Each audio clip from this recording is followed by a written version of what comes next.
जय हिंद बच्चों। I hope आशा करते हैं आप सभी लोग सही होंगे। आप सभी लोगों के लिए यूट्यूब पर हम पहली बार कक्षा 10 के सभी बच्चों के लिए कंप्लीट गणित का कोर्स लेकर आए हैं बच्चों, जिसमें आज आप लोगों की फर्स्ट क्लास है। और आपके फर्स्ट क्लास में आप लोगों के फर्स्ट चैप्टर को हम लोग स्टार्ट करने जा रहे हैं। कौन से चैप्टर बच्चों? वास्तविक संख्या को। वास्तविक संख्या के बारे में बात करेंगे बच्चों, तो यह आपकी किताब का पहला चैप्टर देखने के लिए मिल जाएगा। इस चैप्टर को स्टार्ट करने से पहले बच्चों हम थोड़ा-सा नंबरों के बारे में देखेंगे। जब तक हमारे पास नंबरों के बारे में जानकारी इन्फॉर्मेशन नहीं रहेगी बच्चों, तब तक हम किसी क्लास का मैथ हम पढ़ लेंगे, हमें अच्छे से समझ में नहीं आएगा। तो सबसे पहले हम थोड़ा-सा नंबरों के बारे में देखेंगे। इसके बाद इस चैप्टर को हम लोग स्टार्ट करेंगे।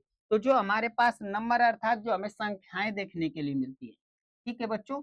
हम बात करेंगे संख्याओं के बारे में। तो हमें पूरी दुनिया में हमें 2 प्रकार की संख्याएँ देखने के लिए मिलेगी।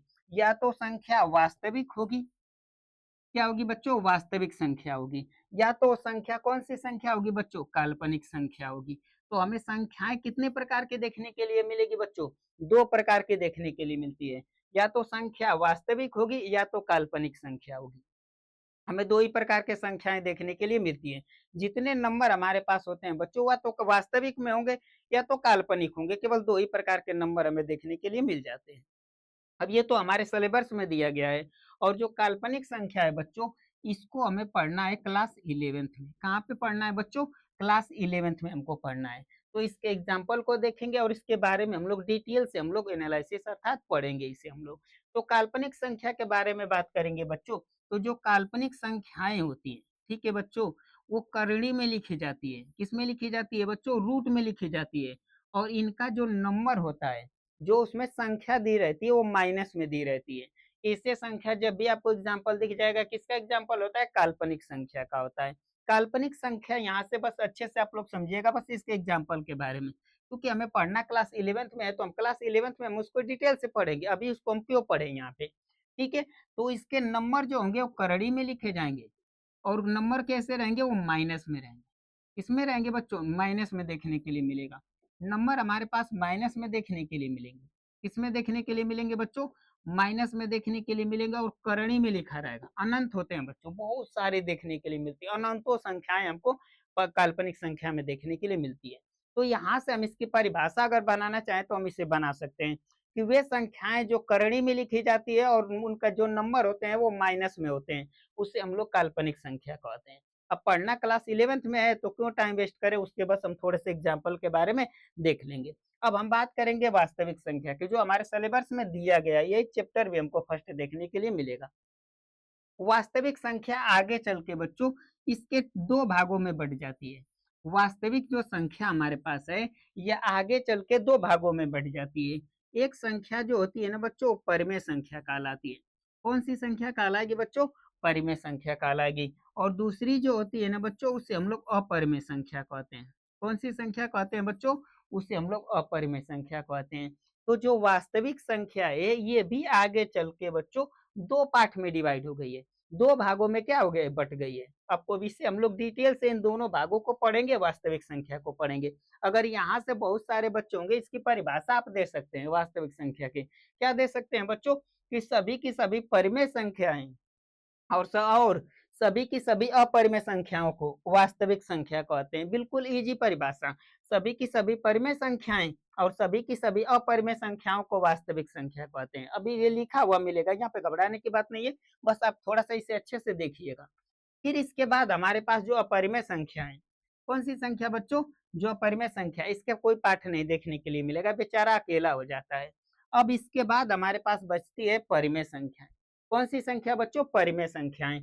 ये परिमेय संख्या आगे चल के 3 भागों में बँट जाती है। कितने भागों में बँट जाती है बच्चों? 3 भागों में बँट जाती है। एक हमें देखने के लिए मिलती है प्राकृतिक संख्या, जिसे इंग्लिश में नेचुरल नंबर कहा जाता है।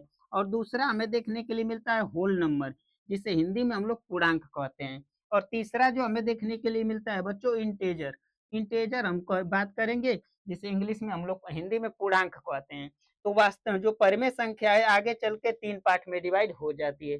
और इस तरह से हमें नंबरों को क्या करना होता है बच्चों? पढ़ना होता है। इसी तरह से बस इतने नंबरों के बारे में हमको पढ़ना है।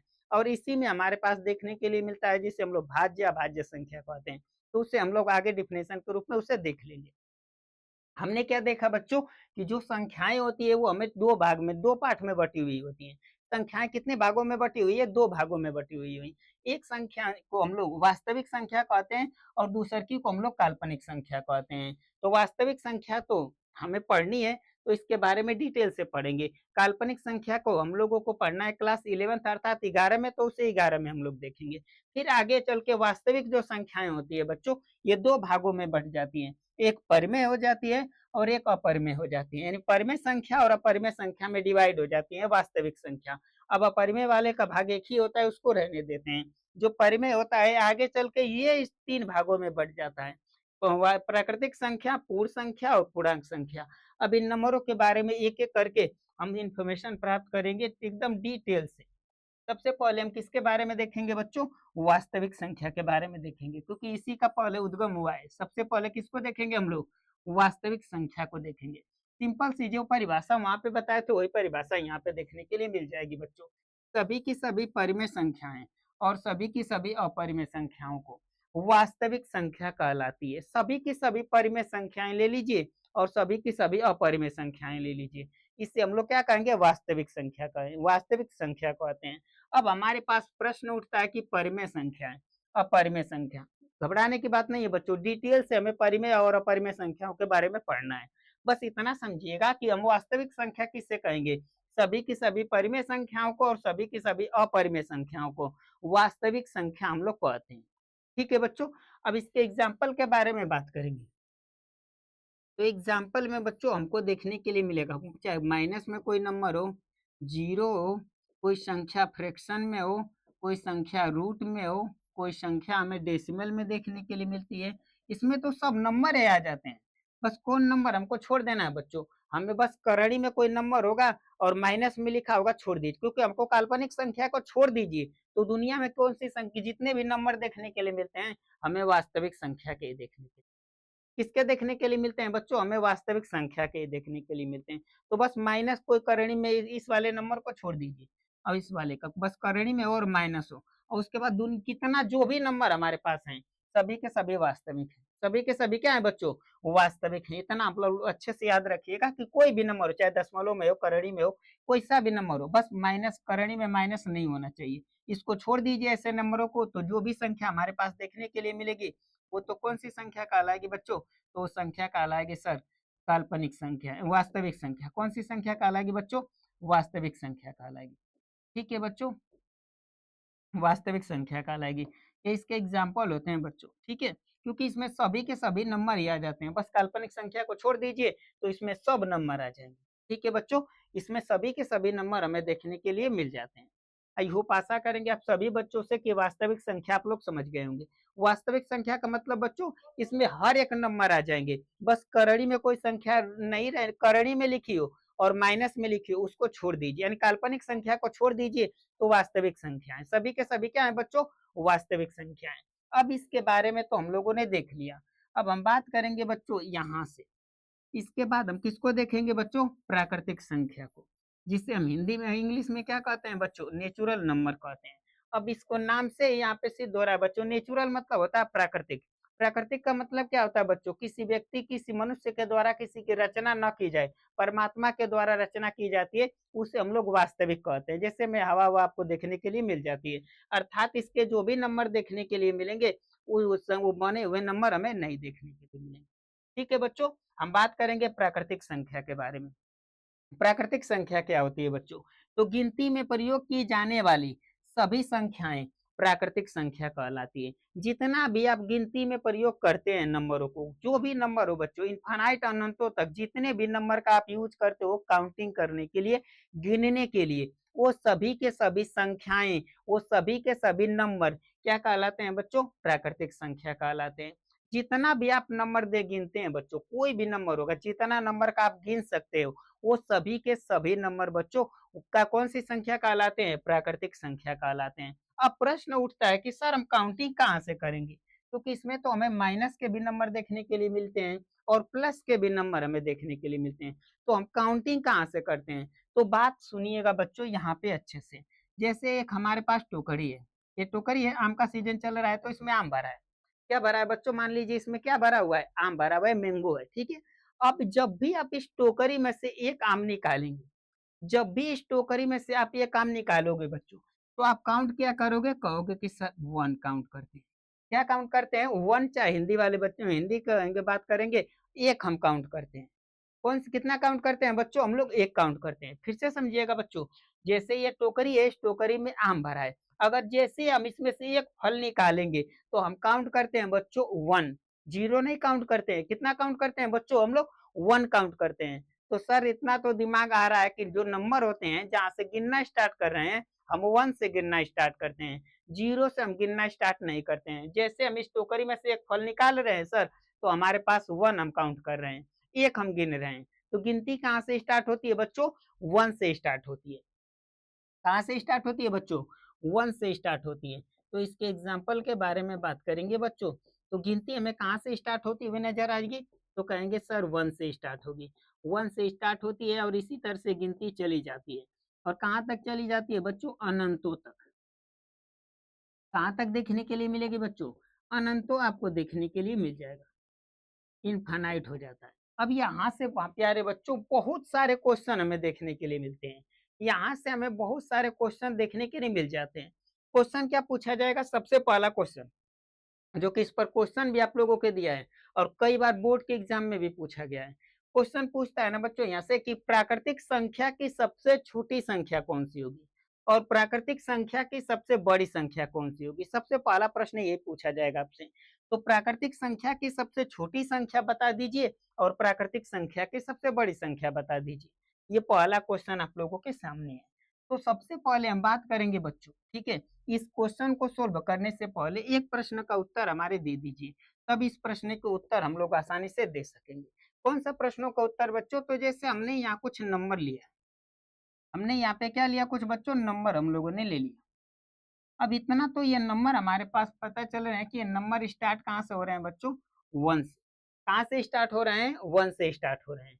और इसका इंड जो होगा, अंत वाला नंबर हमारे पास 11 है, अर्थात 11 देखने के लिए मिलेगा। यही देखने के लिए मिलता है बच्चों।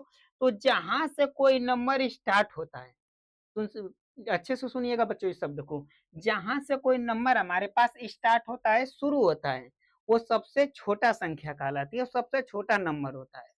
कौन सा नंबर होता है बच्चों? सबसे छोटा नंबर होता है। जहां से कोई संख्या स्टार्ट होती है, वो सबसे छोटी संख्या कहलाती है। तो सबसे छोटी संख्या जहां से स्टार्ट होगी वो कहलाएगी। तो यहाँ से तो एक प्रश्न का उत्तर आप लोग पा जाओगे कि सबसे सर हम लोगों का जो नंबर है ना, प्राकृतिक संख्या, वो स्टार्ट हो रही है 1 से। तो सबसे छोटी संख्या क्या देखने के लिए मिलेगी बच्चों? 1 देखने के लिए मिलेगी। अब बात करते हैं बड़ी संख्या के बारे में। तो बड़ी संख्या देखिए, जब हमारे पास नंबर कुछ दिए गए होंगे, तो इसमें नंबरों का अंत यहीं पे हो गया, इसके बाद हमें नंबर नहीं देखने के लिए मिलेंगे। तो जब नंबर हमारे पास अंत हो जाते हैं, तो ये कहलाती है सबसे बड़ी संख्या। कौन सी संख्या कहलाती है बच्चों? सबसे बड़ी संख्या कहलाती है। बट इसमें क्या है ना बच्चों, कि इसमें बड़ी संख्या कौन है यहाँ पे पते नहीं है। क्यों नहीं पता हमारे पास है? क्योंकि ये नंबर इनफाइनाइट है, अनंत तक ये नंबर है। जब कोई नंबर अनंत होते हैं ना, तो हम वहाँ पे बड़ी संख्या को नहीं डिफाइन कर पाते हैं। अब पता ही नहीं है कि नंबर अनंतों तक नंबर है, तो कहाँ पे अंत हो रहा है किसी का पता है? क्योंकि इस क्वेश्चन में हमारे पास अंत था, बस 11 तक संख्या थी, 11 तक अंत था, तो बड़का बता दिए 11 और छोटका बता दिए 1। मगर इसका तो कहीं अंत ही नहीं है बच्चों, कहीं नहीं अंत देखने के लिए मिलता है, तो हम बड़ी संख्या को नहीं बता पाएंगे। तो छोटी संख्या स्टार्ट हुई थी 1 से और बड़ी संख्या को हम लोग नहीं बता पाएंगे। ये लिखा हुआ है आप लोगों को, यहाँ पे बस अच्छे से समझना है। तो जो हमारे पास बड़ी संख्या छोटी संख्या देखने के लिए मिलेगी, ठीक है बच्चों, वो क्या देखने के लिए मिलेगी? कहेंगे सर छोटी संख्या हमारे पास 1 देखने के लिए मिलेगी। सबसे छोटी प्राकृतिक संख्या क्या देखने के लिए मिलेगी बच्चों? 1 देखने के लिए मिलेगी। क्यों देखने के लिए मिलेगी? क्योंकि नंबर हमारे पास स्टार्ट जो हुए थे ना, वो 1 से स्टार्ट हुए थे, इसीलिए सबसे छोटी प्राकृतिक संख्या क्या देखने के लिए मिलेगी बच्चों? 1 देखने के लिए मिलेगी। The smallest natural number is 1। क्या देखने के लिए मिलेगा बच्चों? 1 देखने के लिए मिलेगा। और बड़ी संख्या के बारे में हम लोगों ने क्या देखा था कि सबसे बड़ी प्राकृतिक संख्या नहीं बता सकते हैं। क्यों नहीं बता सकते हैं? अभी हमने बताया, क्योंकि नंबर यहाँ पे अनंत होते हैं। जब कोई संख्या अनंतों तक होती है तो उसमें हम नहीं बता सकते हैं। जब कोई नंबर का अंत होगा तब ना बता पाएँगे बच्चों कि बड़ी संख्या कौन होगी। तो बड़ी संख्या को हम नहीं बता सकते हैं। Can not find the largest natural number, अर्थात बड़ी प्राकृतिक संख्या की सबसे बड़ी संख्या को हम नहीं बता सकते। ठीक है बच्चों? अब इसके बाद आता है हमारे पास तीसरा पॉइंट, ये नोट करना है। ये एक-एक करके इसे क्या करना है बच्चों, इसे नोट कर लेना है आप लोगों को। तीसरा पॉइंट क्या है कि सभी धनात्मक संख्याएँ, ये तो सही बात है, सभी की सभी धनात्मक संख्याएँ प्राकृतिक संख्या होती है। जितनी हमारे पास धनात्मक संख्याएँ देखने के लिए मिलती है। ठीक है बच्चों? अब धनात्मक संख्याएँ क्या होती है? 1 से स्टार्ट होके बच्चों अगर देखेंगे कि अनंत तक जाएँगी, इसे धनात्मक संख्याएँ देखने के लिए मिलती है ना बच्चों। तो इस सभी की सभी धनात्मक संख्याएँ इसमें आ जाती है क्योंकि नंबर स्टार्ट कहाँ से हो रहे हैं बच्चों? 1 से स्टार्ट होते हैं। ठीक है? याद रखिएगा कि 0 को हम ना तो पॉजिटिव नंबर है, ना तो नेगेटिव है। 0 ना तो प्लस में है, ना तो माइनस में है। 0 की काउंटिंग कोई नहीं करता है, ना वो प्लस में है, ना वो माइनस में है। 0 जो ऐसी संख्या है, ना प्लसे में गिनती कराता है, ना माइनसे में गिनती कराता है। प्लस नंबर कहाँ से स्टार्ट होते हैं? 1 से। हमारी प्राकृतिक संख्या भी स्टार्ट कहाँ से होती है? 1 से। तो 1 से स्टार्ट होकर जब अनंतों तक देखने के लिए मिलती है, तो 1 से स्टार्ट होकर अनंतों तक तो हमें प्लस की संख्याएँ देखने के लिए मिलती है। तो ये तीसरा पॉइंट अच्छे से समझ में आ गया होगा बच्चों कि हमारे पास जितनी भी धनात्मक संख्याएँ हैं, जो 1 से स्टार्ट होकर अनंत तक जाती हैं, उतने ही हमें प्राकृतिक संख्याएँ देखने के लिए मिलती है। तो सभी धनात्मक संख्याएँ प्राकृतिक संख्याएँ होती है। All positive number are natural numbers. ठीक है बच्चों? आई होप आशा करेंगे कि 3 पॉइंट आपको अच्छे से समझ में आ गया होगा। अब इसके बाद मेन पॉइंट ये हमारे पास हैं। हमारे पास जो प्राकृतिक संख्याएँ हैं, ठीक है? सभी ऋणात्मक संख्याएँ, याद रखिएगा। सभी की सभी जो ऋणात्मक संख्याएँ हैं बच्चों, वो प्राकृतिक संख्याएँ नहीं होती। सभी की सब जितनी भी हमारे पास ऋणात्मक संख्याएँ हैं, अगर आगे माइनस लग गया, तो प्राकृतिक संख्या नहीं होगी। कोई भी नंबर हो, बस आगे उसके आगे माइनस लग जाए, तो प्राकृतिक संख्या नहीं होगी। प्राकृतिक संख्या नहीं होगी। अब यहाँ से ना बहुत सारे ऐसे टीचर है ना कि दिमाग लगाने लगते हैं। क्या दिमाग लगाएँगे? वो कहेंगे ना कि ऊपर 3 है और नीचे 3 है, दोनों माइनस माइनस में। अब वो जो बच्चे यहाँ पे अपने प्रेजेंट ऑफ माइंड का यूज़ किया जाता है बच्चों। अब माइनस है तो खत्म हो गया। कहेंगे कि सर यहाँ पे तो नंबर हम माइनस माइनस लिए। तो माइनस माइनस खत्म हो जाएगा, यहाँ पे हम अपने प्रेजेंट ऑफ माइंड का यूज़ करेंगे, हमारे पास 1 देखने के लिए मिलेगा। तो 1 तो हमारे पास कौन-सी संख्या होती है? प्राकृतिक में होती है। तो जब ऐसे क्वेश्चन जब कोई टीचर पूछेगा ना बच्चों, तो वहाँ पे हम प्रेजेंट ऑफ माइंड का यूज़ करेंगे। तो सभी ऋणात्मक संख्याएँ प्राकृतिक संख्या में नहीं आती है। कोई भी ऋणात्मक नंबर हो जाएगा, माइनस का 2, माइनस का 3, माइनस का 5, माइनस का 20, वो प्राकृतिक संख्या में नहीं आएगा। जो हमारे पास भिन्न होता है बच्चों, वो भी प्राकृतिक संख्याएँ नहीं होती है। भिन्न का आने का मतलब जैसे आप लोग बट्टा कहते हैं, ठीक है? जिसे आप लोग बट्टा कहते हो ना, अगर बट्टे में भी कोई नंबर है बच्चों ना, तो वो संख्या की ओर से प्राकृतिक संख्या नहीं कही जाएगी। अब यहाँ से कैसे टीचर आप लोग को बेवकूफ़ बनाता है, कहेगा ना कि ये भी नंबर लो, ऊपर 5 है, नीचे 5 है। अच्छा, इस तरह के नंबर कर देगा, ऊपर 10 है और नीचे कर देगा आपके पास 2। कहेगा कि ये भी तो भिन्न है, ये भी तो भिन्न है। किसमें है? भिन्न में है, मगर ये प्राकृतिक है। क्यों? क्योंकि यहाँ पे घटाएँगे तो हमको 1 देखने के लिए मिलेगा और इसको घटाएँगे तो हमें 5 देखने के लिए मिलेगा। तो टीचर बेवकूफ़ बनाने के लिए कहते हैं कि आप तो कह रहे हो कि भिन्न वाली संख्या प्राकृतिक संख्या नहीं होती है, मगर हम अपने प्रेज़ेंट ऑफ माइंड का यूज़ करेंगे। हमको जब तक सोल्व नहीं कर पाएँगे और आखिरी तक नंबर को ना पहुँचा देंगे, तब तक हम नहीं डिफाइन कर पाएँगे। तो जब इस तरह का भिन्न रहेगा बच्चों, वो प्राकृतिक संख्या में नहीं आता है और ऐसा भिन्न रहेगा तो प्राकृतिक संख्या में होगा। तो भिन्न जो होते हैं ना बच्चों, प्राकृतिक संख्या में नहीं आते हैं, ठीक है? और उसके बाद दशमलव के जो नंबर होंगे बच्चों, ये तो फिक्स है कि प्राकृतिक संख्या होती ही नहीं। दशमलव में कोई भी नंबर होगा बच्चों ना, प्राकृतिक संख्या में नहीं आता है, ठीक है? अब इसके बाद करणी में कोई भी नंबर होगा, वो भी प्राकृतिक संख्या में नहीं आता है। करणी में कोई, जैसे करणी की बात करेंगे बच्चों, कोई भी नंबर करणी में हो, वो प्राकृतिक संख्या नहीं होता है। कोई भी नंबर करड़ी में हो, प्राकृतिक संख्या नहीं होता है। अब यहाँ से भी टीचर आपको बेवकूफ़ बनाने की कोशिश करेंगे। कहेंगे कि करणी में 4, तो करणी में 4 बच्चों आप लोग पढ़े होंगे क्लास 8 में। क्लास 8 में तो कहेंगे कि ये तो 2 का 2 गुणे 2 बन रहा है, यानी जोड़ा बन जा रहा है, ये 2 तो बाहर हो जाएगा। तो इसको हम सोल्व करेंगे और आखिरी तक पहुँचाएँगे कि हाँ, हमें करणी में कैसा नंबर है। करणी में अगर इस तरह का नंबर रहेगा, 3 रहेगा, 5 रहेगा, 6 रहेगा, जो करंट से बाहर ही ना हो, तो प्राकृतिक संख्या नहीं होता है। अगर करणी से बाहर होने वाला कोई नंबर रहेगा तो प्राकृतिक संख्या में होता है, क्योंकि 2 प्लस में है बच्चों, वो प्राकृतिक संख्या में आ जाता है। तो यहाँ पे हम अपने प्रेजेंट ऑफ माइंड का यूज करेंगे, ठीक है बच्चों, और देखेंगे कि कोई नंबर बाहर तो नहीं हो रहा है, बाहर नहीं हुआ तो प्राकृतिक संख्या नहीं है, अगर बाहर हो गया तो प्राकृतिक संख्या है, सिंपल सी बात है, ठीक है बच्चों। और इसके बाद हमारे पास शून्य, शून्य जो होता है ना प्राकृतिक संख्या में नहीं आता है। इतनी चीज आप लोगों को अच्छे से समझना है। क्या बच्चों कोई भी अगर ऋणात्मक संख्या है वो नेचुरल नंबर में आती, प्राकृतिक संख्या में आती है? सर जी नहीं आती है। दसमलव जो भिन्न होता है प्राकृतिक संख्या में आता है? नहीं आता है। जो दशमलव होता है प्राकृतिक संख्या में आता है? नहीं आता है।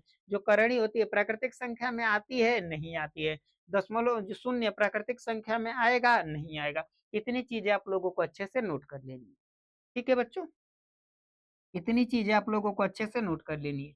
और जब आखिरी वाला रिजल्ट आप कब देंगे? जब तक क्वेश्चन को सोल्व मत कर लीजिएगा बच्चों, तब तक ले आंसर देने की कोशिश मत कीजिएगा, क्योंकि टीचर बेवकूफ बनाता है। जैसे यहाँ पे देखिए कह दिया कि करणी में था और करणी से बाहर हो गया, तो इस तरह का जब नंबर आएगा तब तो वहां पे हमें अपना प्रेजेंट ऑफ माइंड का यूज करना पड़ेगा बच्चों, तब हम उसके उत्तर का क्या करेंगे? रिप्लाई देंगे। अब हम बात करेंगे अगला नंबर। अगला हम किससे पढ़ेंगे बच्चों? हम लोग पढ़ेंगे होल नंबर को, जिससे हम लोग हिंदी में क्या कहते हैं? पूर्ण संख्या को आते हैं। कौन सी संख्या को आते हैं बच्चों? पूर्ण संख्या को आते हैं। एक शब्द में इसको अच्छे से समझा देंगे, बस अच्छे से आप लोग देखिएगा। इसके एग्जाम्पल से इसकी परिभाषा ले लेते हैं, इसके एग्जाम्पल से इसकी क्या ले लेते हैं? परिभाषा हम लोग ले लेते हैं। जो पूर्ण संख्याएं होती है ना बच्चों, वो कहाँ से स्टार्ट होती है? जीरो से। कहाँ से स्टार्ट होती है बच्चों? जीरो से पूर्ण संख्याएं स्टार्ट होती है और ये अनंतों तक जाती है, क्योंकि जीरो की खोज हो गई थी। जीरो की खोज किसने किया था? तीसरी शताब्दी में कहा जाता है कि आर्यभट्ट जी के द्वारा जीरो की क्या की गई थी? खोज की गई थी। तो जीरो की खोज होने की वजह से नंबर क्या हो गए? पूर्णांक हो गए, ठीक है, क्या हो गए? माफ कीजिएगा, पूर्ण हो गए। नेचुरल में जीरो की खोज नहीं हुई थी, नेचुरल में जीरो की खोज नहीं देखने के लिए मिलेगी, और जबकि पूर्ण में जीरो आपको देखने के लिए मिलेगा। इस समय आर्यभट्ट जी के द्वारा जीरो की क्या की गई थी? खोज की गई थी तीसरी शताब्दी में। हम बात करेंगे होल नंबर। होल नंबर क्या होता है बच्चों? जिसे हम इंग्लिश हिंदी में क्या कहते हैं? पूर्णांक कहते हैं। पूर्णांक की परिभाषा के बारे में बात करेंगे प्यारे बच्चों, तो जीरो के साथ, ठीक है, आप थोड़ा सा अच्छे से देखिएगा, जीरो के साथ अब एक दो तीन चार पाँच छह, अभी इसको हम लोगों ने पढ़ के आया है, ठीक है बच्चों। अभी जीरो के बाद हम बात करेंगे, तो इस नंबर को हम लोग अभी पढ़ के आए हैं जस्ट बच्चों। इस नंबर को कहा क्या कहा जाता है? तो कहेंगे सर ये अभी जस्ट पढ़ के आए हैं, प्राकृतिक संख्या है। कौन सी संख्या है? प्राकृतिक संख्या है सर। तो जीरो के साथ देखिएगा प्राकृतिक संख्या एक आएगी, इसमें सभी की सभी प्राकृतिक संख्याएं आ जाती है। सभी की सभी प्राकृतिक संख्या आएगी कि नहीं? एक से स्टार्ट होकर बच्चों अनंतों तक हमारा प्राकृतिक संख्या भी गया था। तो जीरो के साथ सभी की सभी प्राकृतिक संख्याएं पूर्ण संख्या कहलाती है। जीरो के साथ सभी प्राकृतिक संख्याएं पूर्ण संख्या कहलाती है। जीरो के साथ बच्चों सभी की सभी प्राकृतिक संख्याएं पूर्ण संख्या कहलाती है। यही आप लोगों को लिखा हुआ भी मिलेगा। जीरो के साथ सभी प्राकृतिक संख्याएं पूर्ण संख्या कहलाती है। क्या कहलाती है बच्चों? जीरो के साथ सभी की सभी जो प्राकृतिक संख्याएं है ना, वो पूर्ण संख्या कहलाती है। ठीक है बच्चों, कौन सी संख्या कहलाएगी? पूर्ण संख्या कहलाएगी, क्योंकि इसमें सभी की सभी प्राकृतिक संख्याएं हमें देखने के लिए मिल जाती है। तो जीरो के साथ सभी प्राकृतिक संख्याओं को जोड़ दीजिए बच्चों, तो कौन सी संख्या बन जाएगी? पूर्ण संख्या बन जाएगी। तो पूर्ण संख्या के क्या हो जाएगा? एग्जाम्पल आपको देखने के लिए मिल जाएगा। पूर्ण संख्या का एग्जाम्पल हो जाएगा जीरो के साथ सभी की सभी प्राकृतिक संख्याएं पूर्ण संख्या कहलाती है। अब यहाँ से भी क्वेश्चन पूछा जाएगा, सेम क्वेश्चन पूछा जाएगा बच्चों कि जो पूर्ण संख्या है इसकी सबसे बड़ी संख्या बता दीजिए, सबसे छोटी संख्या बता दीजिए। ये क्वेश्चन यहाँ भी पूछा जाएगा। तो जो पूर्ण संख्या है बच्चों, वो स्टार्ट कहाँ से होती है? तो कहेंगे कि सर जीरो से स्टार्ट होती है। तो सबसे छोटी पूर्ण संख्या क्या हो जाएगी बच्चों? जीरो हो जाएगी। मगर बड़ी संख्या है तो इनफाइनाइट ये भी है, क्योंकि प्राकृतिक में भी वही नंबर थे सभी के सभी, इसमें भी है। तो बड़ी संख्या को हम नहीं बता पाएंगे, जबकि ये नंबर स्टार्ट हो रहा है जीरो से, तो छोटी संख्या हमको मिल जाएगा, और बड़ी संख्या हम क्या करेंगे बच्चों? नहीं बता पाएंगे। यही नंबर यहाँ पे लिख लेना है। पहला पॉइंट क्या नोट करना है बच्चों? पहला पॉइंट यहाँ पे, एक है यहाँ पे जीरो। पहला पॉइंट क्या देखने के लिए मिलेगा बच्चों? सबसे छोटी पूर्ण संख्या क्या होती है बच्चों? जीरो होती है। द स्मॉलेस्ट होल नंबर क्या देखने के लिए मिलेगा बच्चों? जीरो देखने के लिए मिलेगा। क्योंकि स्टार्ट कहाँ से हुआ है? होल नंबर पूर्ण संख्या बच्चों जीरो से हुई है। तो जी जहाँ से स्टार्ट कोई नंबर होता है वो सबसे छोटी संख्या कहलाती है। सबसे छोटी पूर्ण संख्या क्या कहलाएगी बच्चों? जीरो कहलाएगी। अब इसके बाद बात करेंगे सबसे बड़ी संख्या की। सबसे बड़ी पूर्ण संख्या नहीं बता सकते हैं। क्यों नहीं बता सकते हैं? अभी आपको रीजन बताएं। क्योंकि नंबर जो होते हैं बच्चों वो अनंत तक होते हैं। तो जब कोई संख्या अनंत तक होती है तो उसको हम नहीं बता सकते हैं कि क्योंकि अंत ही नहीं है, तो कैसे पता करेंगे कि कितना नंबर गया है? तो बड़ी संख्या को हम नहीं डिफाइन कर पाएंगे, नहीं बता पाएंगे। हम पूर्ण संख्या की बड़ी संख्या को हम नहीं बता पाएंगे। ठीक है बच्चों, जिस तरह से प्राकृतिक संख्या में नहीं बता पाए थे, इसमें भी नहीं बता। और तीसरा इसमें हमारा जो पॉइंट होता है बच्चों, तीसरा पॉइंट होता है ना कि सभी प्राकृतिक संख्याएं पूर्ण संख्या कहलाती है। अभी हमने देखा था कि सभी की सभी जो प्राकृतिक संख्याएं हैं ना पूर्ण संख्या में आ जाती है। तो सभी प्राकृतिक संख्याएं पूर्ण संख्याएं कहलाती है। ये क्या पॉइंट हुआ? तो ये यहाँ से अभी आप लोगों को बताया। अभी हमने बताया बच्चों की जो पूर्ण संख्या होती है, देखिए इसमें पूर्ण संख्या का एग्जाम्पल है। इसमें हमें सभी की सभी जो है ना प्राकृतिक संख्या यहाँ से आपको देखने के, यानी कि सभी की सभी प्राकृतिक संख्याएं जो है ना वो पूर्ण संख्या में है। तो यही से तीसरा शब्द लिया गया था कि सभी की सभी जो प्राकृतिक संख्याएं हैं ना वो पूर्ण संख्या कहलाती है। यानी जितने प्राकृतिक संख्याएं हमारे पास एक से स्टार्ट होकर अनंतों तक गई थी प्राकृतिक संख्या, अभी पढ़ा, वो सभी की सभी पूर्ण संख्या कहलाती है। कहलाती है कि नहीं बच्चों? वो पूर्ण संख्या कहलाती है। आप लोगों के सामने यहाँ से, ठीक है बच्चों। अब यहाँ से भी क्वेश्चन हमारे पास सेम टाइप के कि जितने हमारे पास ऋणात्मक संख्याएं हैं, ठीक है बच्चों, वो पूर्ण संख्या नहीं होती है। पूर्ण संख्या होती है जिस तरह से प्राकृतिक नहीं हो रही थी उस तरह से पूर्ण भी नहीं होती है। इसमें ऋण के कोई नंबर नहीं आता है, -1, -2, -3, -4, कोई भी नंबर माइनस में हो ना तो पूर्ण संख्या नहीं होती है। ना प्राकृतिक में आती है ना पूर्ण में आती है। अब भिन्न जो होता है बच्चों, भिन्न भी पूर्ण संख्या नहीं होता है। और कैसा भिन्न? अभी आप लोगों से तो चर्चाएं की हैं बच्चों। ऐसा भिन्न जो कटे ना, इस तरह का भिन्न होगा ना बच्चों, तो इससे कहेंगे कि ये प्राकृतिक संख्या में नहीं है, प्राकृतिक संख्या में भी नहीं है। और न तो आपको पूर्ण संख्या में देखने के लिए मिलेगा, नहीं देखने के लिए मिलेगा। ठीक है बच्चों, दशमलव के बारे में बात करेंगे। तो दशमलव भी जो होता है ना वो पूर्ण संख्या नहीं होता है।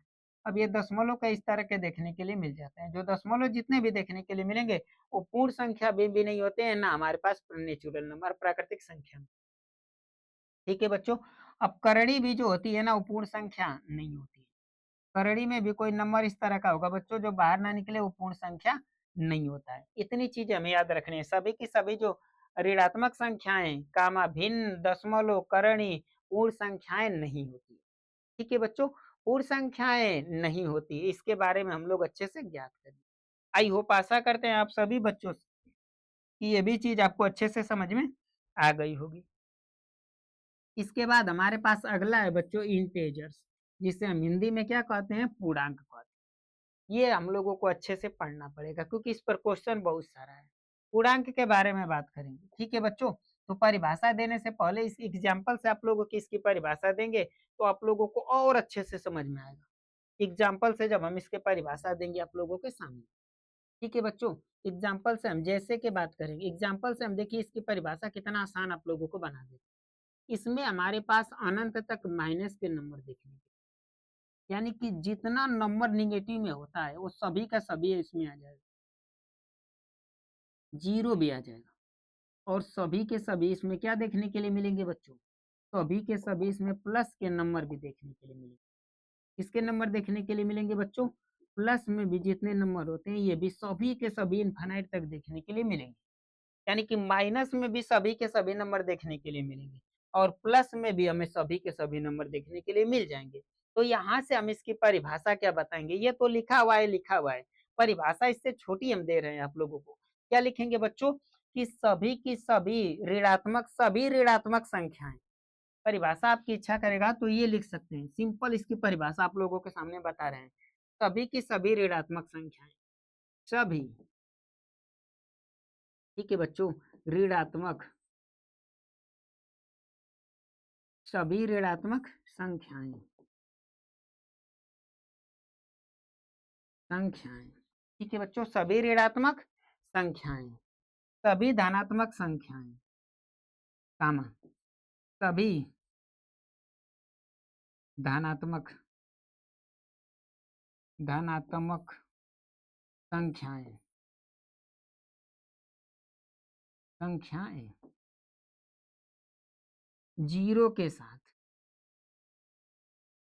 और लिख दीजिए, और जीरो पूर्णांक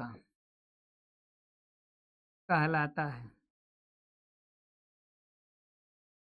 इसमें ये परिभाषा दे सकते हैं इसकी, ये इसकी परिभाषा क्या कर सकते हैं, दे सकते हैं। सभी ऋणात्मक संख्याएं तथा सभी धनात्मक संख्याएं और जीरो जीरो को पूर्णांक संख्या कहते हैं। जीरो को पूर्णांक कहते हैं। जीरो को क्या कहते हैं बच्चों, हम लोग पूर्णांक कहते हैं। ये इसकी छोटी सी परिभाषा हो जाएगी, एक शब्द में इसे हम बता सकते हैं बच्चों।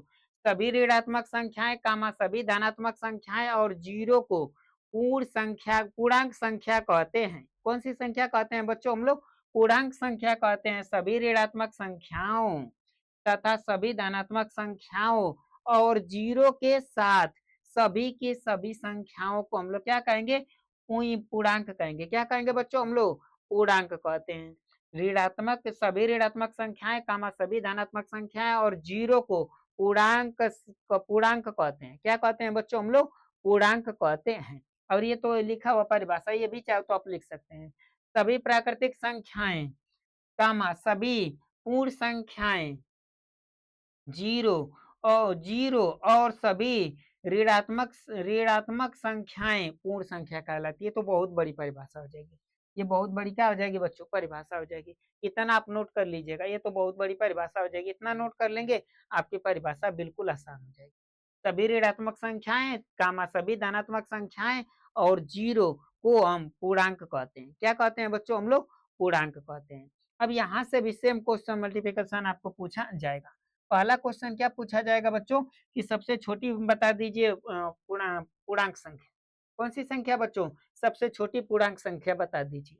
तो उसका आप देखिएगा, नंबर माइनस तो अनंत है, प्लस में भी क्या देखने के लिए मिलेगा, अनंत देखने के लिए मिलेगा। अब ये माइनस जो होता है ना, जीरो से भी छोटे नंबर होते हैं, और ये इनफाइनाइट तक है। कहाँ से लिखा है कोई पता नहीं है बच्चों, कि ये नंबर कहाँ से स्टार्ट हो रहे हैं, कहाँ तक अंत होंगे, कुछ जानकारी नहीं है इस नंबरों के बारे में। तो हम छोटी संख्या इसका नहीं बता सकते। तो हम पूर्णांक जो संख्या होती है, इसके छोटी संख्या भी हम नहीं बता सकते हैं। छोटी संख्या को बता पाएंगे बच्चों, जब कहाँ से कोई शुरुआते नहीं, कि कहाँ से शुरुआत हुआ है और कहाँ तक इसका अंत होगा, पते नहीं। तो जो चीज ना शुरुआत पता हो ना अंत पता हो, तो यानी कि ना छोटी बता पाएंगे ना बड़ी बता पाएंगे।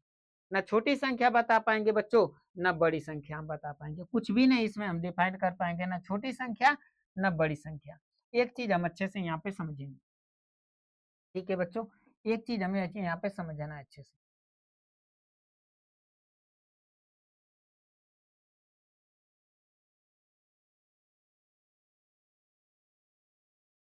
जैसे कि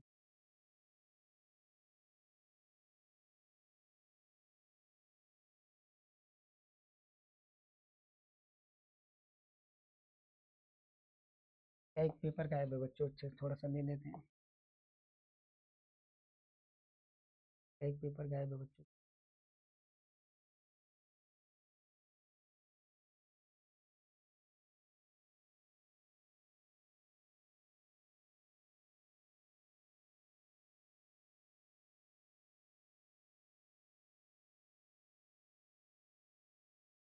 एक पेज गायब हुआ था।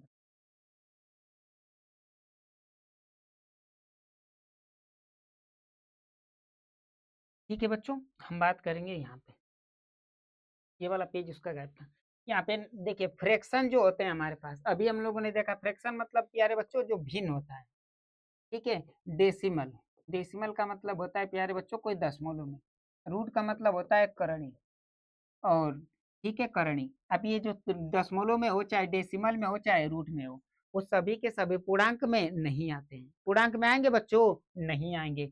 भिन्न, दशमलव तथा करणी पूर्णांक नहीं होते हैं, पूर्णांक नहीं होते हैं, याद रखेंगे। ठीक है बच्चों, हम लोगों ने क्या देखा था, हम लोगों ने देखा कि जो यहाँ पे देखिएगा कि जो ना तो इसको छोटी संख्या को हम डिफाइन कर पाए, ना तो हम इसकी बड़ी संख्या को डिफाइन कर पाए।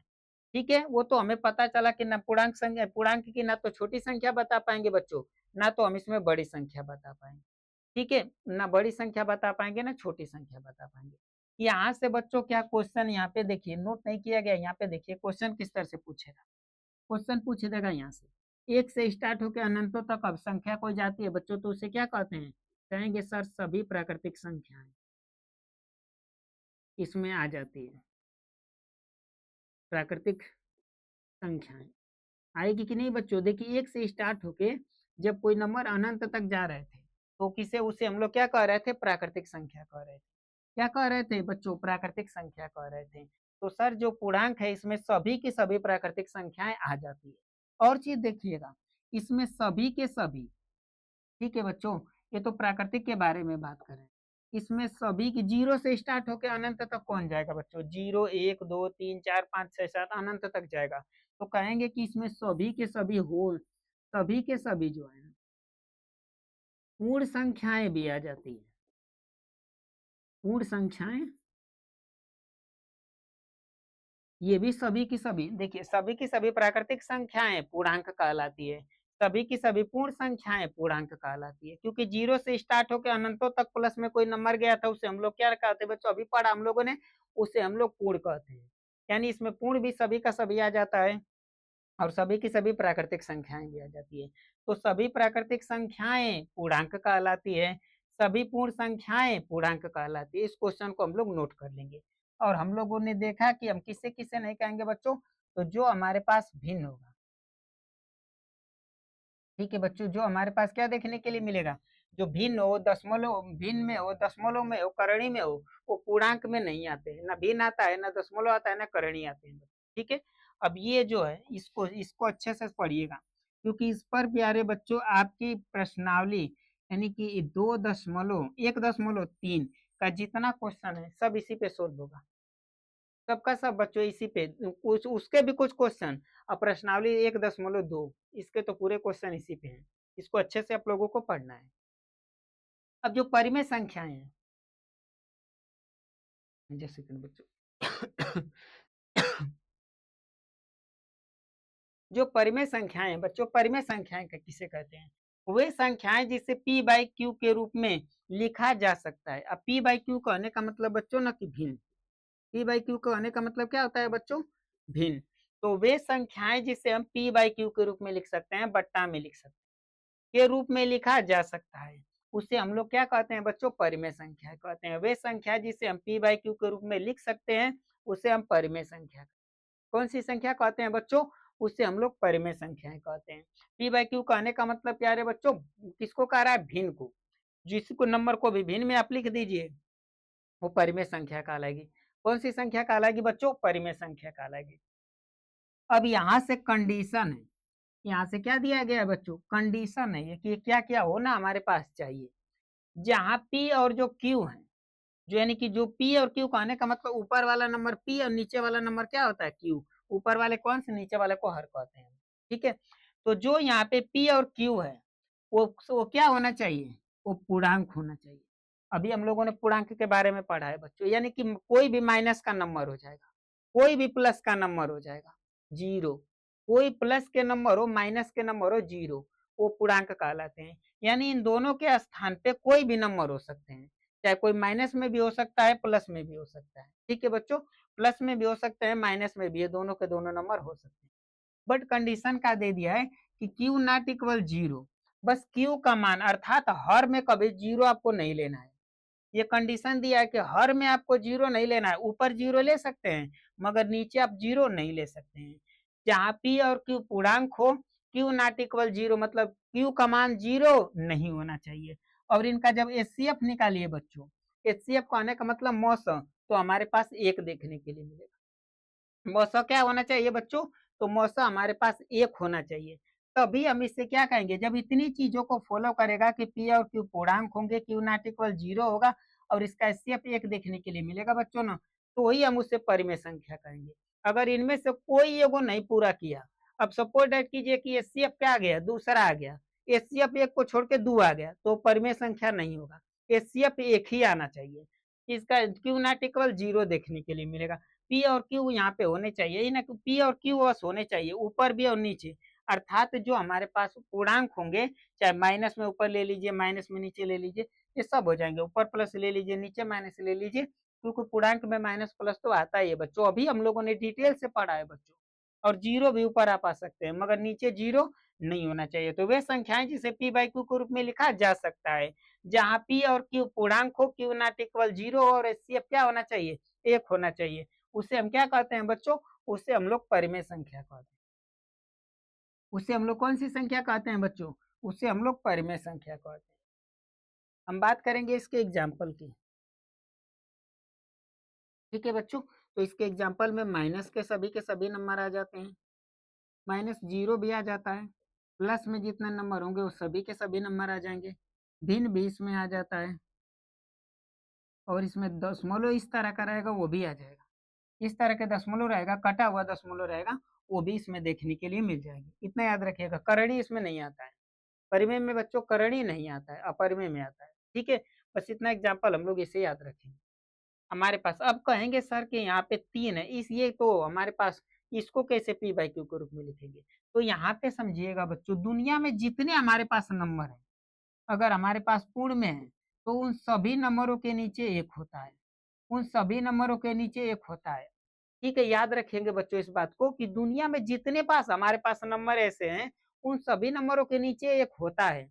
हम एक नहीं दिखाते हैं, क्यों नहीं दिखाते हैं, क्योंकि यहाँ पे हमको 3 में अगर एक का भाग देंगे तो पुनः हमको रिजल्ट में 3 देखने के लिए मिलेगा। पुनः रिजल्ट में क्या देखने के लिए मिलेगा, 3 ही देखने के लिए मिलेगा। अब किसी में भी एक का भाग कर लीजिए तो वही रिजल्ट देखने के लिए मिलेगा, इसीलिए हम वहाँ पे लिखते नहीं है। मगर हमारे माइंड में, हमारे अंदर ये रहता है कि नहीं, उसके नीचे एक है।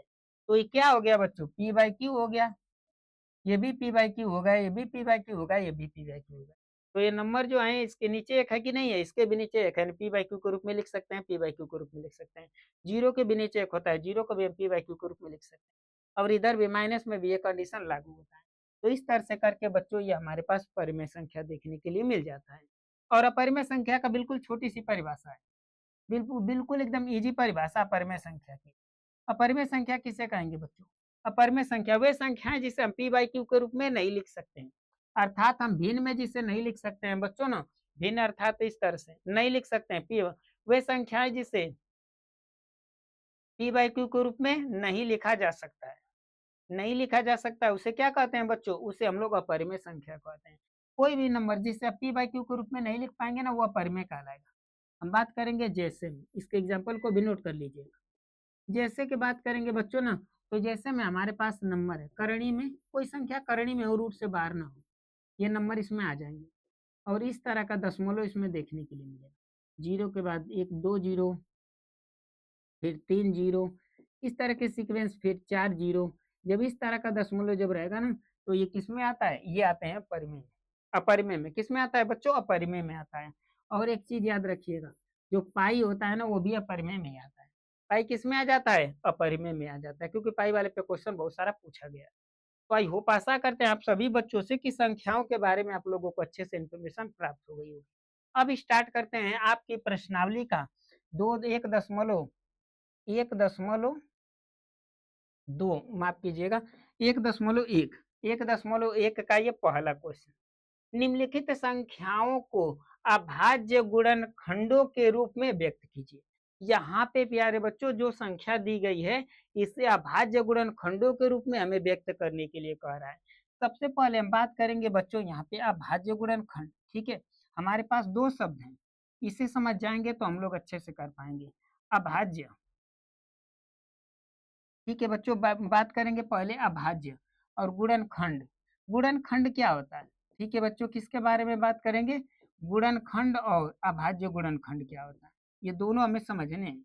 अगर क्लास अगर 8 में अगर अच्छे से आप लोग पढ़े होंगे किसी टीचर से, तो आप लोगों को बताए होंगे। ठीक है बच्चों, वो लोग क्या किए होंगे, आप लोगों को बताए होंगे कि अभाज्य गुणनखंड क्या होता है, गुणनखंड क्या होता है। ठीक है, अभाज्य गुणनखंड क्या होता है, गुणनखंड क्या होते हैं। तो जो संख्याएं आप गुणा के रूप में लिख देते हो ना बच्चों, जो संख्याएं आप गुणा के रूप में लिख देते हो बच्चों, उसे हम लोग गुणनखंड कहते हैं। उसे हम लोग क्या कहते हैं बच्चों? गुणनखंड कहते हैं। जैसे ये इस तरह के जब नंबर आप लोग इस तरह से लिखते हैं, ठीक है, तो किसके रूप में लिख दिए हैं? ये गुणनखंड कहा जाता है। इसे क्या कहा जाएगा बच्चों? इसे हम लोग गुणनखंड कहते हैं। इसे हम लोग क्या कहते हैं बच्चों? इस तरह के जब नंबर हमारे पास होते हैं ना, तो उसे हम लोग गुणनखंड कहते हैं। इसको हम लोग क्या कहते हैं बच्चों? गुणनखंड कहते हैं। क्या कहते हैं बच्चों? उसे हम लोग गुणनखंड कहते हैं। इंग्लिश में बात करेंगे तो इंग्लिश में इसे हम लोग फैक्टर्स कहते हैं। क्या कहते हैं बच्चों? इंग्लिश में इसे फैक्टर्स कहते हैं, हिंदी में हम इसे गुणनखंड कहते हैं। ये अगर समझ जाएंगे तो क्वेश्चन बिल्कुल लीजिए बच्चों, क्वेश्चन पे नहीं, पहले हमको टॉपिक समझना है, क्योंकि एक ऐसा यह बैच है जिसमें बेसिक एकदम है, बेसिक से लेके फिर एडवांस तक हम चलेंगे। ठीक है, एक चैप्टर, एक पर आपको जो प्रश्नावली है, जो एक चैप्टर है, इसको खत्म करने में 5 से 6 क्लासेस लेंगे। चाहते तो 2-3 क्लासेस, 3 क्लासेस में कंप्लीट हो जाएगा, मगर जो बेसिक इन्फॉर्मेशन है वो अधूरी रह जाएगी। तो बेसिक से हमको एडवांस तक पढ़ना है इसमें। तो देखिए, गुणनखंड तो हम लोगों ने समझा। अब अभाज्य गुणनखंड क्या होता है?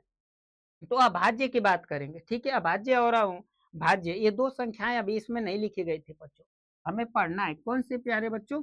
हमें पढ़ना है भाज्य संख्याएं क्या होती है, ये हम पढ़ेंगे आगे। हम आगे पढ़ेंगे कल, यानी कि जो नेक्स्ट क्लास होगी उसमें इसकी डिफिनेशन के साथ साथ इसके एग्जाम्पल को भी देखेंगे। और एक होता है अभाज्य संख्या, इसको हमें पढ़ना है बच्चों, इसे हमें डिटेल से पढ़ना है। ठीक है, इसको घबराने की बात नहीं है, भाज्य संख्या अभाज्य संख्या पढ़ना है हमें। फिलहाल बस हम यहाँ पे गुणनखंड समझे और अभाज्य गुणनखंड। तो अभाज्य गुणनखंड क्या होता है ना बच्चों, कि एक नंबर केवल एक ही बार लिखा होता है। एक नंबर को केवल एक ही बार आप नोट कर सकते हैं अभाज्य गुणनखंड में। तो यहाँ पे जो तीन आपको दो जो 3 बार दिखाई दे रहा था, उसको कितनी बार लिख सकते हैं? केवल एक बार लिख सकते हैं। और जितनी बार ये लिखा था ना, ये पावर लिख लीजिए, मगर ये जो नंबर होंगे ये जो, वो केवल एक ही बार आपको देखने के लिए मिलेंगे। कितनी बार देखने के लिए मिलेंगे बच्चों? हमें एक बार देखने के लिए मिलेंगे, इसे कहा जाएगा दो। फिर घात जितनी बार ये है, 1 2 3 है, 3 घात लिख देंगे और दो है। और यहाँ पे जो हमारे पास 3 है, ठीक है बच्चों, उसको भी हमको एक ही बार लिखना है। एक नंबर केवल एक ही बार आप लिख सकते हैं, एक से ज्यादा बार नहीं लिख सकते हैं। किस में? अभाज्य में। एक तो रहता है, एक को छोड़ दीजिए, एक नंबर को छोड़ दीजिए, तो जो भी नंबर आपके पास होंगे उसको केवल आप एक बार नोट कर सकते हैं, एक से अधिक बार इसमें नोट नहीं कर सकते हैं। अब इसके 2 बार है, ये कितनी बार है? तो 2 घात इस पे लगा देंगे बच्चों। अब 5 भी हमारे पास है, 5 कितनी बार है? कहेंगे 3 बार है, तो 5 3 घात लगा दीजिएगा। और 7 हमारे पास एक देखने के लिए मिलेगा।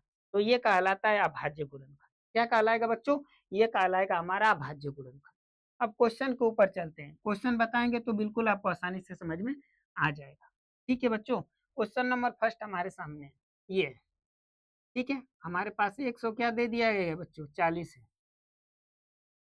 तो पहले इसका एलसीएम की तरह इसका क्या निकालेंगे? फैक्टर के रूप में इसे हम डिवाइड कर देंगे। इसमें करेंगे बच्चों फैक्टर के रूप में।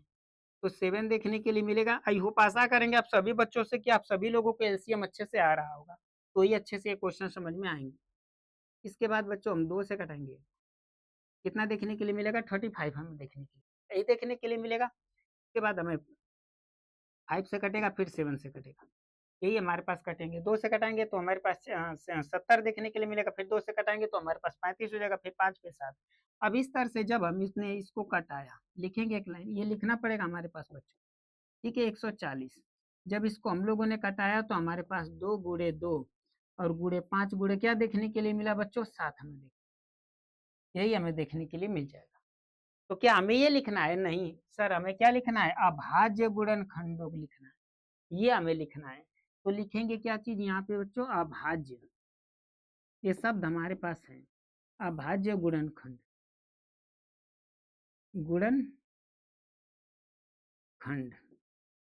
अभाज्य गुणनखंड लिखेंगे। तो जो दो यहाँ पे 2 बार दिख रहा था, उसको जब अभाज्य की बात आएगी तो केवल एक नंबर को एक ही बार नोट करना है। तो 2 को एक बार करेंगे, कहेंगे सर 2 बार है ना, तो 2 इस पे पावर ले लीजिए, हो जाएगा हमारा बच्चों। इसके बाद हमारे पास है सर 5 है, तो 5 को क्या लिखेंगे हम लोग? 5 ही लिख देंगे। और इसके बाद हमारे पास है 7, और ये हमारा हो जाएगा आंसर। क्या हो जाएगा बच्चों? ये हमारा हो जाएगा पहले का आंसर। बस इतना ही करना है, कुछ नहीं करना है, बस इतना आप लोगों को इसमें कर लेना है। ठीक है बच्चों, आई होप आशा करेंगे आप सभी बच्चों से कि आप सभी लोग अच्छे से इसको कर पाएंगे और क्वेश्चन अच्छे से आप लोगों को समझ में आ रहे हैं।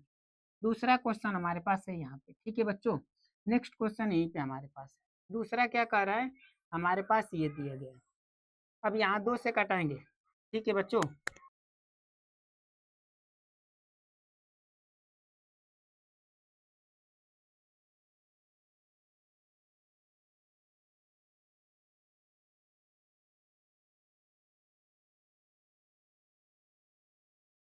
दूसरा क्वेश्चन ये हमारे सामने है बच्चों, ठीक है।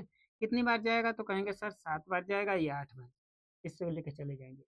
ठीक है, फिर 3 से, फिर 2 से कटेगा तो कहेंगे सर यहाँ पे 3 हो जाएगा, नहीं। फिर 3 से कटा दीजिए, फिर 13 लिख दीजिए, यही जाएगा।